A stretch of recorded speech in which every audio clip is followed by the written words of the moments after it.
Hello, hello, hello. What's up, everybody? Good morning, good morning, good morning. Depending on where you are from, where you are located, thank you so much for joining me today for Money Monday. For those of you who do not know me, let me reintroduce myself. I am Michelle Robinson, the wealth strategist. My mission is to bring wealth and value to the world, and we are doing just that. We are bringing wealth and value to the world. And so I am super, super, super duper excited that you are here this morning for today's Money Monday.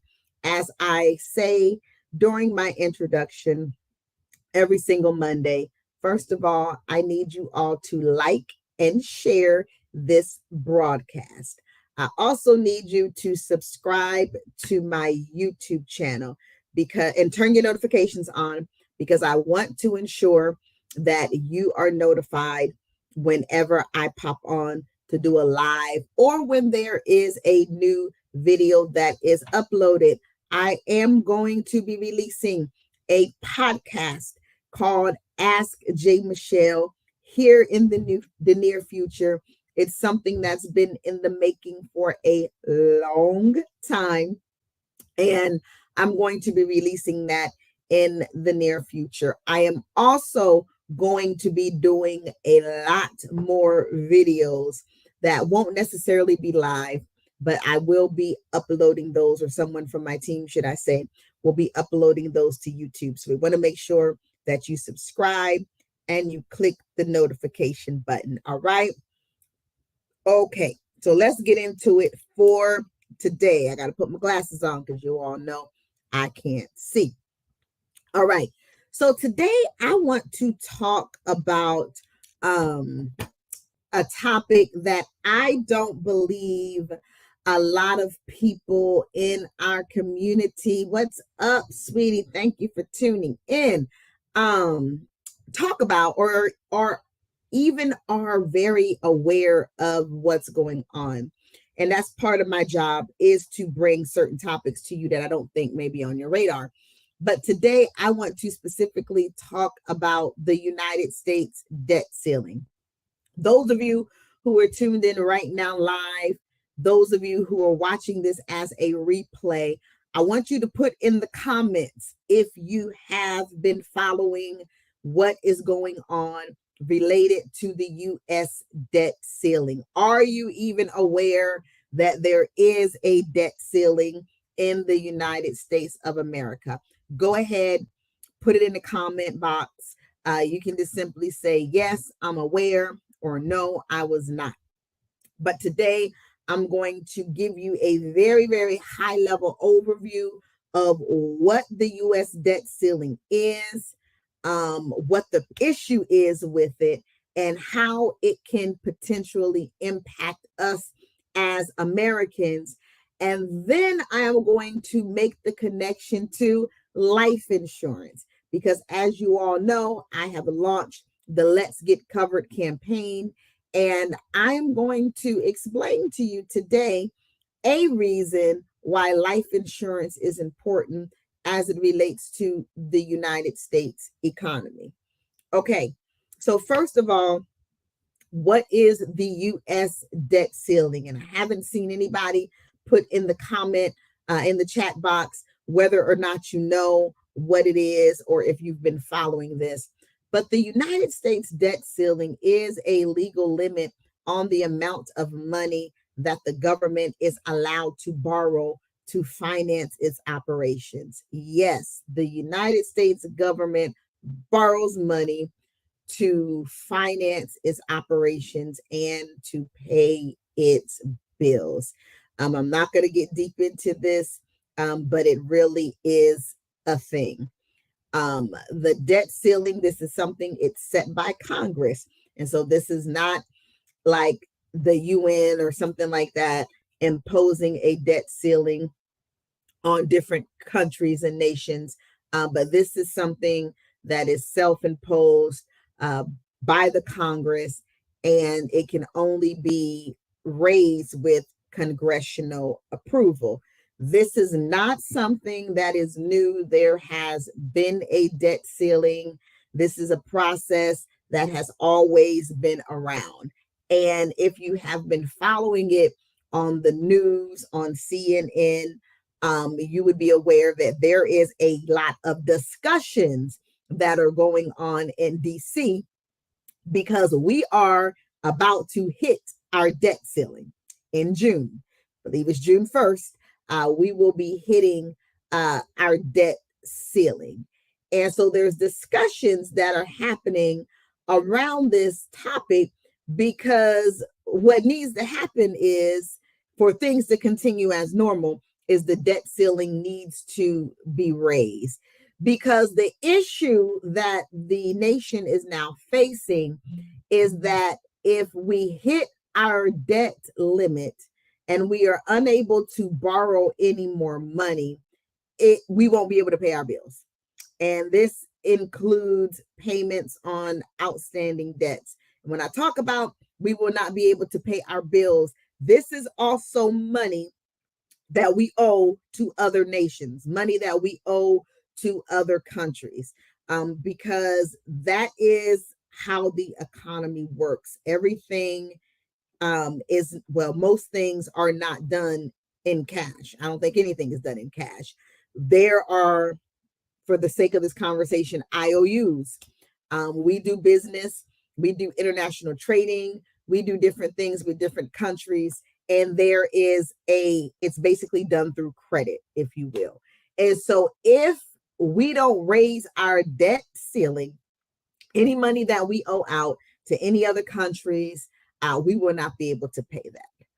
Also, if the debt ceiling is not raised, the government may not be able to issue certain payments. That's relative to Social Security. That's relative to any type of governmental assistance that deals with federal government retirement pay, military retirement pay, military disability payments. All of these things are bills or debts that the U.S. government pays. And that is part of this whole entire debt ceiling and credit situation. Now, what I just said in a nutshell already could potentially, and let me take that word back. What I just said already would rock a whole lot of people's world if the government held back retirement payments, Social Security, SSI, disability payments. Like, people's worlds would be rocked if those payments were not made. That all in itself would cause an issue for individuals. On top of that, if the government is not able to make these payments, this has a huge impact on the U.S. economy. First of all, beyond the payments not being made, it's going to cause us to go into default. You all know what I'm talking about. If you don't pay your credit card bills, if you don't pay on a loan, you go into default. That's not cool from a global economic standpoint for us to be defaulting on money that we owe internationally. But also from an internal standpoint, that's things that happen within the nation of the United States of America. If we are not making these payments to individuals, it has a severe impact on the United States economy because, first of all, the cash flow is going to stop. People are not going to be able to spend money. People are not going to be able to pay their mortgages. There's all types of implications that this has on the U.S. economy. The stock market is going to plummet. There's other things that can happen as it relates to this. But again, I don't want to take a deep dive into this. I just want to give you all a high level overview because you need to be aware of these types of conversations that are happening. How do we address this issue? How do we address this issue? how do we as a nation address this issue relative to the United States um, debt ceiling? Well, there's several different things that can be done. And I'm just going to be honest with you. None of them fixes everything. None of them fixes all things.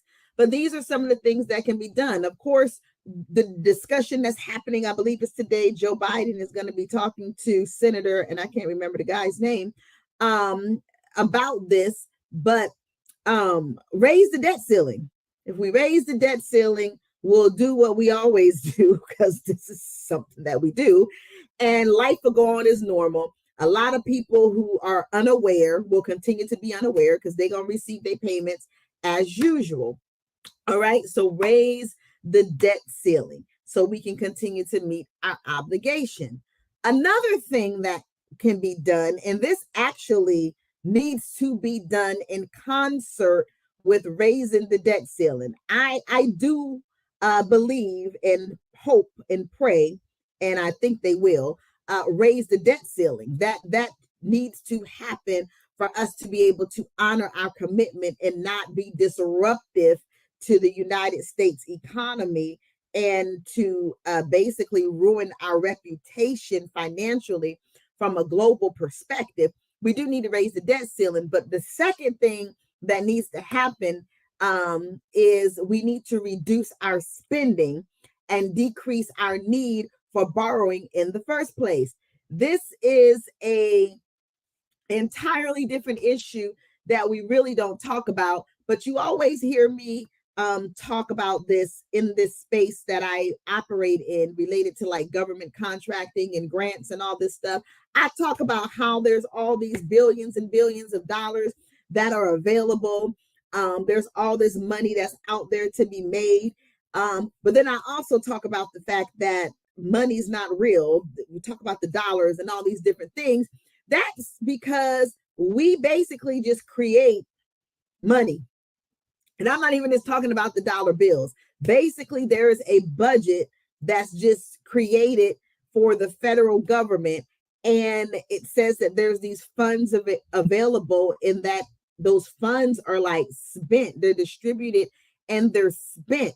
But there's nothing that's necessarily like backing these funds. We stopped utilizing the gold system a long time ago. So what's happening is, this is all relative, is that we are creating, and I'm using very, very basic layman terms. This could be broken down to be very much more technical, but I'm not doing all of that today.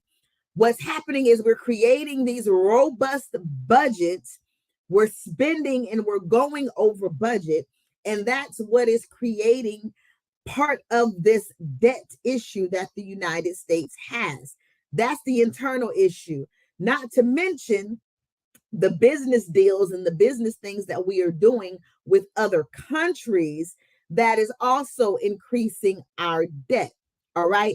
And so what needs to happen is, yes, we do need to raise the debt ceiling because we need to be able to pay our bills and honor our commitments.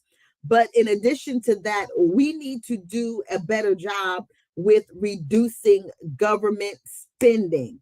That will also impact the economy, because if the government tightens its budget, there's implications to that. There's potential layoffs in the federal government if they tighten their budget.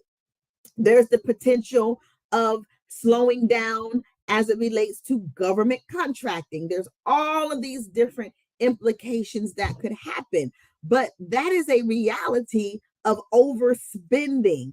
There comes a point in time where you have to pull back.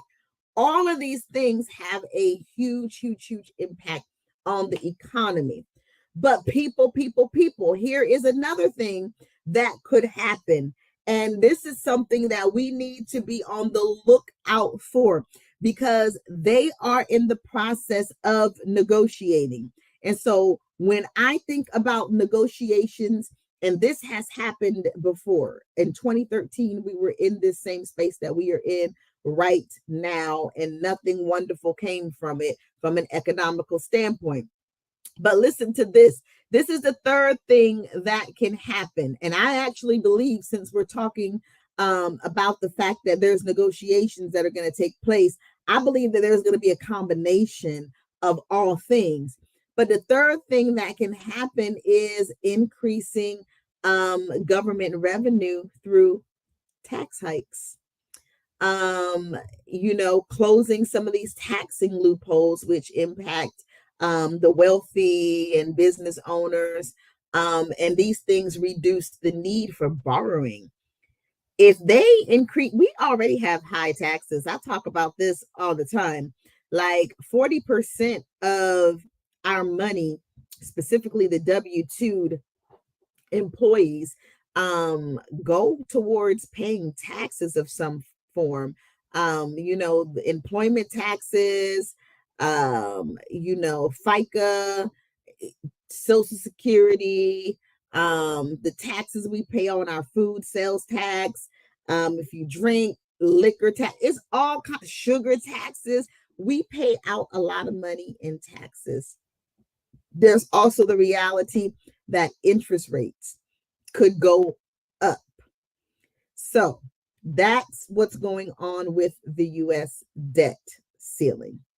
How does this relate to life insurance? A couple of things that I'm going to speak to really quickly. First of all, when we pass away and we don't have a life insurance and we burden our families with debt, that impacts the economy, whether we realize it or not. And sometimes I think because we think so individualistically, we don't consider the bigger picture. But the whole life insurance issue is a national crisis. It's not an individual issue. About 50% of the United States, if I'm not mistaken, is uninsured. And so when you think about how many people are passing away and they don't have life insurance, and how that impacts their families individually, and then how that turns around and impacts the economy overall, because now people are in debt, people have poor credit, people are not spending. There's that element all in itself.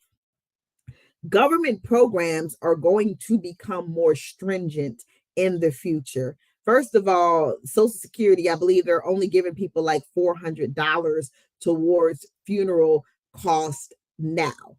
There's a good chance that sometime in the future that benefit could very well go away. But what's $400 anyway, when the cost of a funeral is averaging anywhere between $7,000-$10,000? That's average. That's basic. Some of these more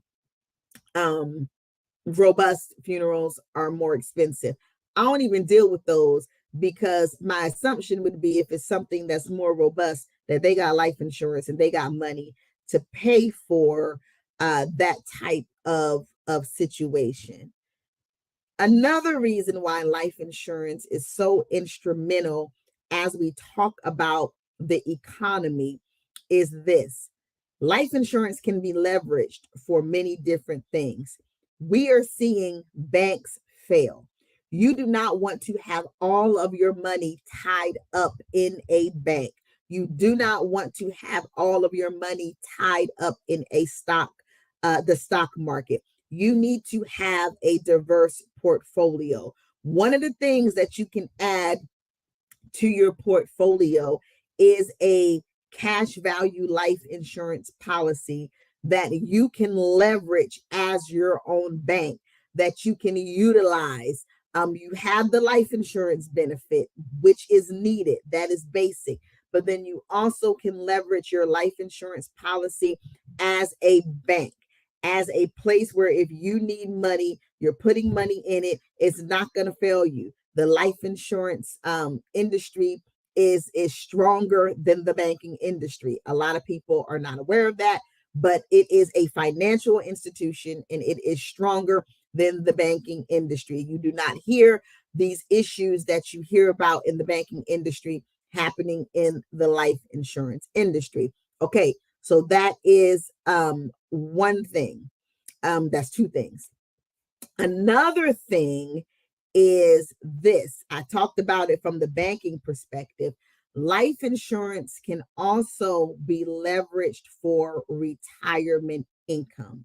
What people do not know, and a lot of people don't think about these things because we don't plan for retirement.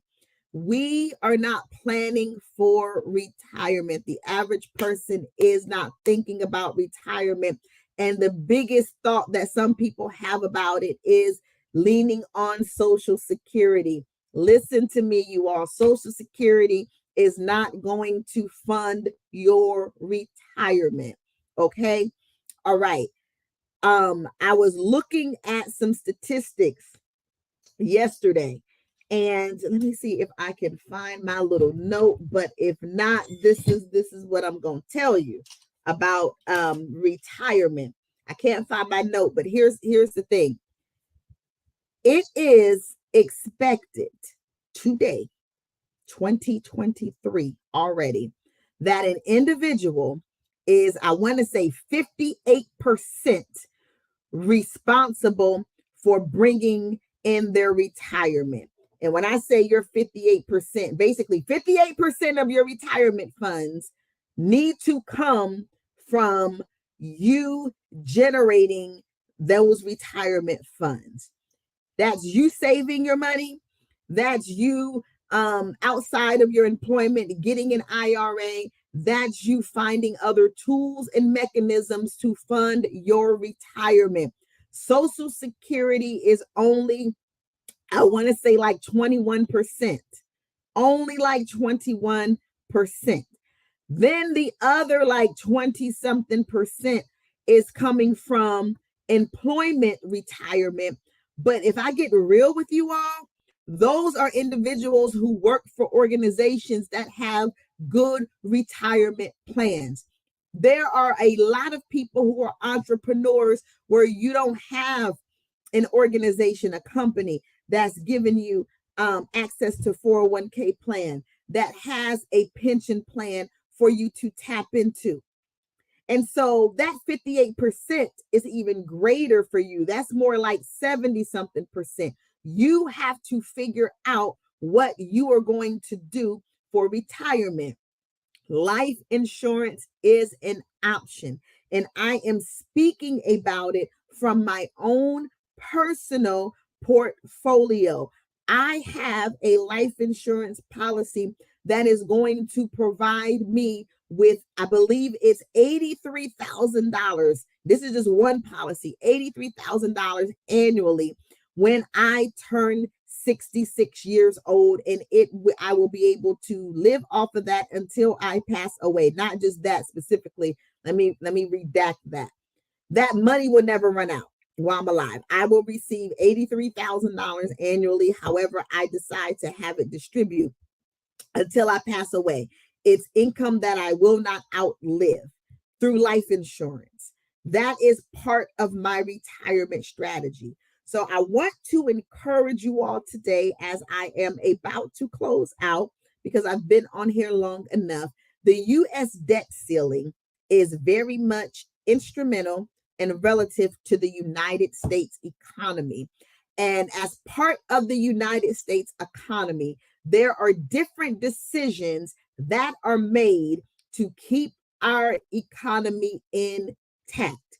What I am saying to you is that you need to be financially stable, financially situated in such a way where if the economy, not if, when the economy goes berserk, that you have the financial strength to ride it out and to be able to thrive and not just barely survive. So number one, having life insurance so you don't leave your family in financial distress in the event that you pass away. We all have an expiration date that we don't know what that date is. We don't want to leave our families in financial distress. Number two, we can leverage life insurance as our own personal bank, so that when these interest rates go up and they're ridiculous, we can borrow money from our own life insurance policies.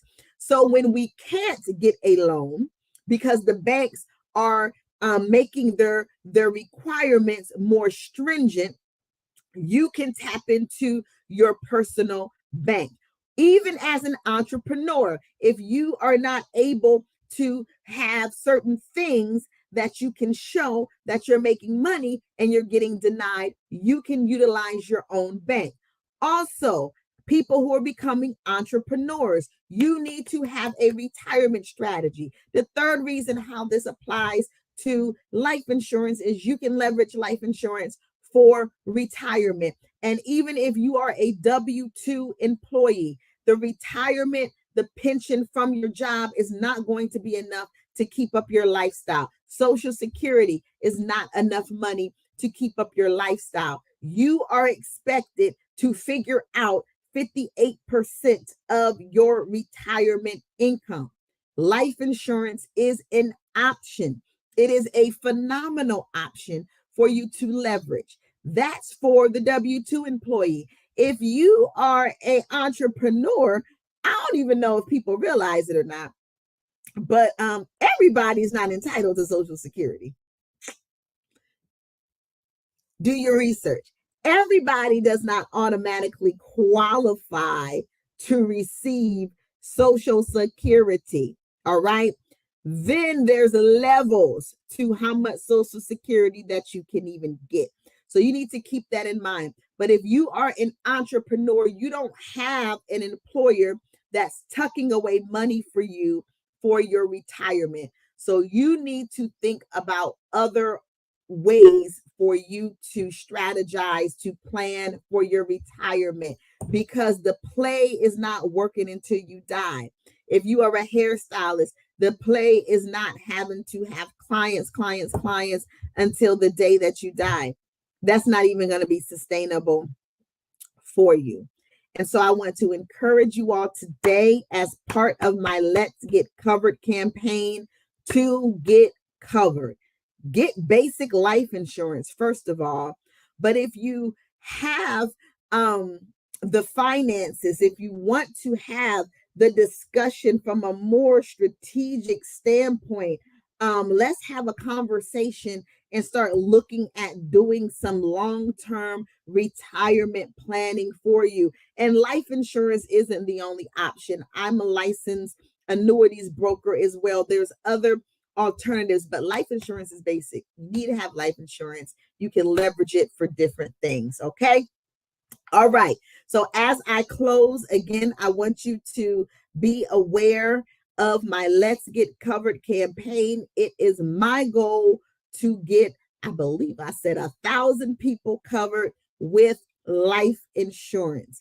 Please like and share the campaign information on social media. If you know of an organization who would be a partner, an organization that works in the community, this is information that needs to get out to the community. I'm looking for organizations to partner with. Also, I am still on a mission to get families out of debt and on the path to financial freedom. In our current economic landscape, it is so critical that we are debt free. We need to be debt free. And I'm not talking about, I understand there's a good debt and bad debt. We're not there. We're talking about your credit card debt, your car loans, your student loans, and all that other stuff. We want to get you out of debt. Go to my website as it relates to my campaign, www.letsgetcovered.by and go there and fill out the contact form so we can get you a consultation, which is free, and get you a free life insurance quote and get a free application submitted for you. You don't pay for anything for me to help you complete an application to get life insurance. All right, I am closing again. Before we end, I got a few tasks that few asks I have of you. Again, please share this video on your social media outlets. It's not about me. It's about getting this message out to the nations. not only to the nations, to the world. If I said something today that resonated with you, let's get an appointment schedule. Get on my calendar. My calendar is filling up. It stays full. I'll be booked and busy. Get on my calendar as soon as possible. And finally, brethren, you may not need what I have, or so you think, because everybody needs life insurance. Everybody needs financial stability. Everybody needs to be on the path of financial freedom. But maybe you have psyched yourself up and you're in denial and you don't need what I have. But guess what?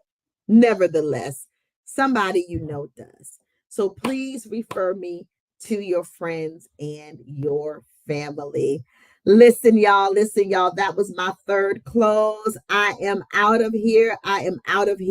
Thank you all so much for joining me today for Money Monday.